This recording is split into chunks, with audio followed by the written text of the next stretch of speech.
rag hubaysan ayaa lagu soo waramayaa inay xali ku dileen tuulada la yiraahdo mubaaxa u dhaxaysa magaalooyinka Moqokori iyo Aadan Yabaal ee gobolada Hiiraan iyo Shabeellada Dhexe. Sarkaal la yiraahdo Cali Axmed Guure oo loo yaqaan Cali Qoyane oo ka tirsanaa Al-Shabaab.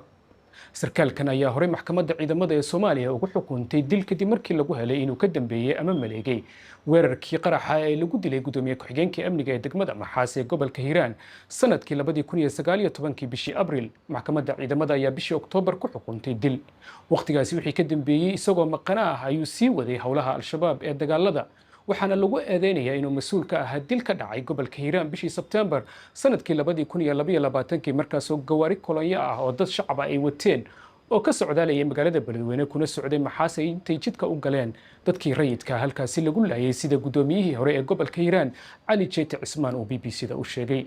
Cali Jeete ayaa ku tilmaamay sarkaalkaasi nin arxan daran oo dadka deegaanka dhibaato weyn u geystay. warbaahinta dawladda oo ka hadashay weerarka lagu dilay sarkaalkaasi ayaa sheegtay in uu ahaa howlgal qorsheysan, laakiin faahfaahin intaa ka badan ma aanay bixin warbaahinta dawladdu. dadka deegaanka ayaa aad u soo dhoweeyay sarkaalkan dilkiisa oo ay ku sheegeen inuu gabadfallo waaweyn ka geystay gobolka Hiiraan muddadii uu ka tirsanaa Al-Shabaab. dadka deegaanka ee yaqaana waxay sheegaan in dhowr iyo 10 sano ee Al-Shabaab ay jireen inuu qayb ka ahaa ninkani.